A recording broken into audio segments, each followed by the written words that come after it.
Does your desk look like this? Do you have heaps of hard drives all over the place and sometimes forget where they are?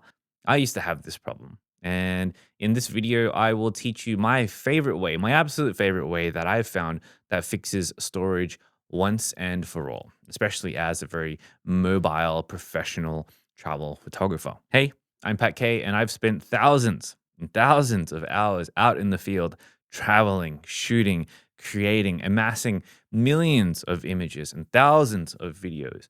I've got a lot of data, and over the years, it's taken me a very long time to finally find the workflow that really works for me.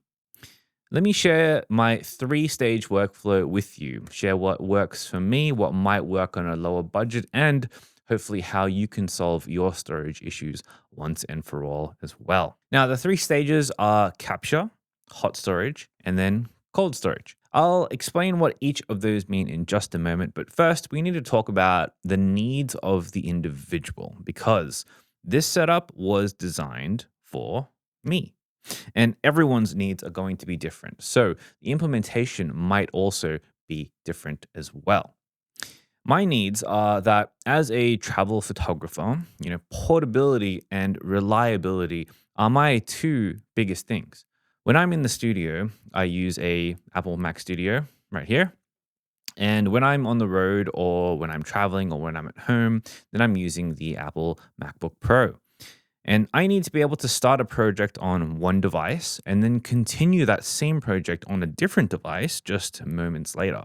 And this has a pretty big knock on effect downstream as to what types of solutions I can give myself. But I've gone through enough different implementations that I've found what's best and simplest for me. Let's talk about the first stage, which is the capture stage, which actually many people mostly forget about. SD cards are a gigantic part of the storage workflow process. You can't escape them. If you are shooting with a camera, chances are you are shooting with an SD card, or maybe it's a CF card or whatever. You are shooting with a small little card thing and then putting your images onto it. My process works like this. I have a small SD card Pelican case thing with 12 slots in it, and I typically use pro grade cards or Sony Tough cards, and usually they are V60 or above, and usually in 128 or 256 gigabytes. In the Pelican case, as I go through and exhaust each card from left to right, I face them back to front. And then eventually I go through all 12 slots until they're all back to front and used. And then I take what is in the very first slot, I take that and then I erase it and then I use it. And what happens is that a lot of these cards will actually end up sitting here for perhaps a couple of months as I'm cycling through all of them. And that in itself ends up acting like our first line of defense against information loss and corruption. If anything happens to the data after I've shot it, like say I lose my hard drives or my computer dies or whatever, I've always got the data on the original SD card it was shot on maybe a couple of months ago.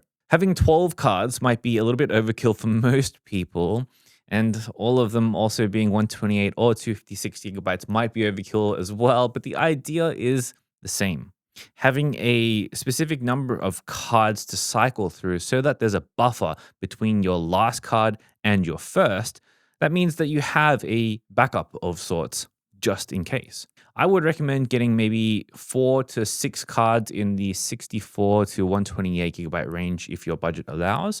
And reputable SD card brands that I trust are ProGrade, Sony and the Tough range, the SanDisk Extreme range, and the Lexar Professional range. For the cameras you have, you might not need V60 and above, and V30 cards are actually much, much cheaper nowadays. So consider how much card speed you need relative to the camera that you have. All right, the next one is hot storage. And the idea of hot storage and cold storage is one that I actually borrowed from the IT storage solutions world. But basically, what it means is that your hot storage is stuff that you access on the regular. Things that you need to edit quickly, things that you need access to right now.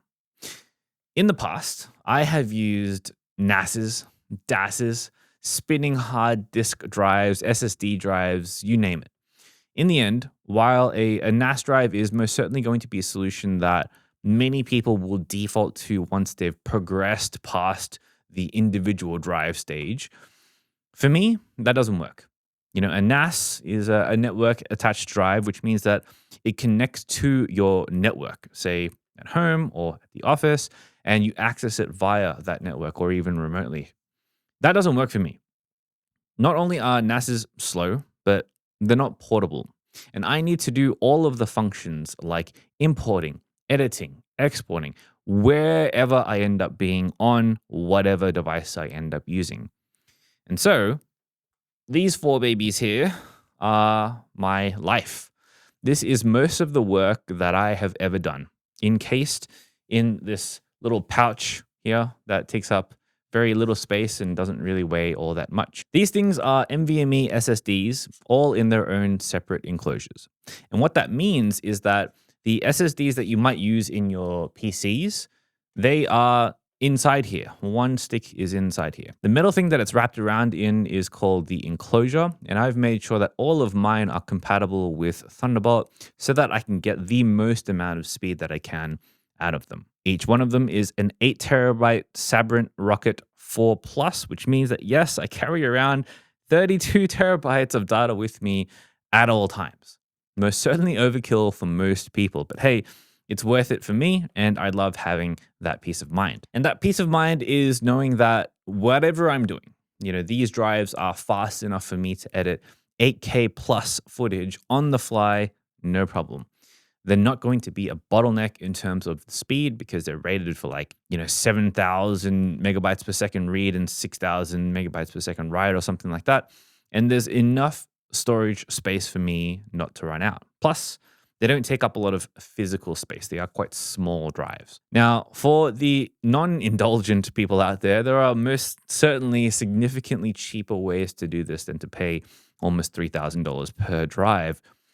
The greatest thing about NVMe SSDs is that they come in all sorts of shapes and sizes and speeds, and you can even get a 4 terabyte one for a few $100s from brands like Samsung, Crucial, or Sabrent. From there, your enclosure doesn't need to be super expensive either.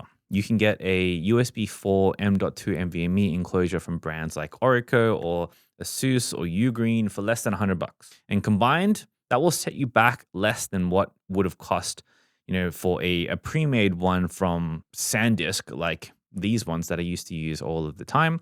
Plus, it's faster, repairable, and upgradable. Also, as a side note, if you haven't already upgraded from your old hard disk drives to SSD, so say you're still using one of those old LaCie drives with those ugly orange bumpers, then do it. And do it now. They're faster, they're more reliable, they're less prone to damage over time, and sure, while they have a lifespan, they're also much cheaper than they've ever been, and you will recoup the loss in terms of the performance that you'll get back from it. Okay, the last stage here is cold storage, and this refers to data that you're not going to be accessing often, but you need to keep safe just to have it, just in case something happens. It's the peace of mind just in case your house burns down or something catastrophic occurs and you lose all of your data all at once that you have on hand. Now, for me, the ultimate last line of defense is cloud storage. And yes, I know you IT nerds, I know cloud storage isn't technically cold storage and all of that stuff, but it works for the mental model in this case. Now, cloud storage means that your data is literally all over the world, in many, many servers, in many, many locations, all at once. And so when you're talking about the ultimate redundancy, there really is no beating cloud. But it is super, super expensive and not for most people. I can get away with it because I charge it to the business, and the way that I do that is through Google Workspace.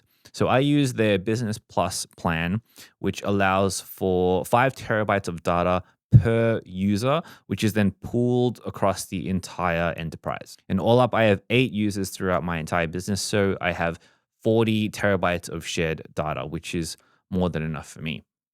Now, this means that I'm also regularly backing up everything to the cloud on a weekly basis. And thankfully, internet here in Japan is super fast, and it is something that is feasible for me and for my situation. But let's talk about a much more reasonable and sensible solution for most people.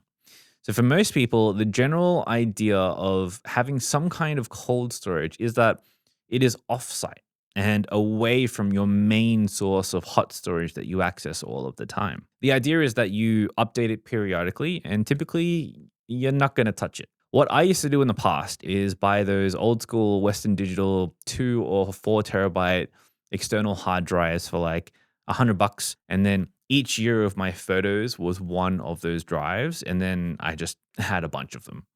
And then from there, it's just a case of storing it offsite. So in my case, what I used to do was just give them to my mom and then store it in my parents' place.